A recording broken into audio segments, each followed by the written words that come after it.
మెదక్ జిల్లా చిన్నశంకరంపేట మండలం Kamaram railway gate సమీపంలో రైల్వే ట్రాక్ పై ముక్కలు ముక్కలుగా శవం పడి ఉన్న విషయాన్ని స్థానిక స్టేషన్ మాస్టర్ పోలీసులకు సమాచారం అందించడంతో విషయం తెలుసుకున్న రైల్వే పోలీసులు సంఘటన స్థలానికి చేరుకుని మృతదేహాన్ని పరిశీలించారు.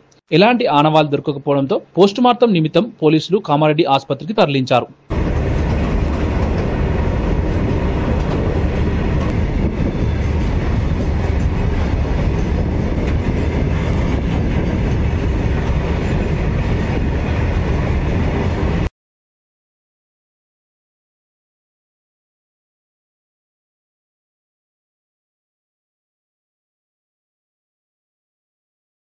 పేట కానిస్టేబుల్ హనుమాన్లు నా పేరు.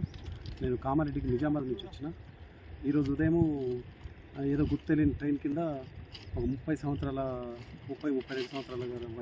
యువకుడు ఏదో ట్రైన్ కింద గుర్తెలియని కారణాలు చనిపోయాడు అని మాకు మెసేజ్ రాగా కామారెడ్డి స్టేషన్ మాస్టర్ మెసేజ్ ఇవ్వగా లోకో పైలట్ తెలియపరచగా మేము వచ్చి ఇన్వెస్టిగేషన్ చేస్తున్నాం సార్. ఈ ఏరియా రామగారము మిర్జాపల్లి మధ్యలో వాళ్ళు ఏం లేవు. శవం గుర్తుపట్టే ఆనవాళ్ళు మొత్తం వెతికినాము. ట్రాక్ పైన కూడా వెతుకుతున్నాము. ఇన్వెస్టిగేషన్లో ఉన్నాము. ఫర్దర్ ఏదైనా దొరికితే అట్లా మళ్ళీ మేము ఇన్ఫర్మేషన్ ఇస్తాము.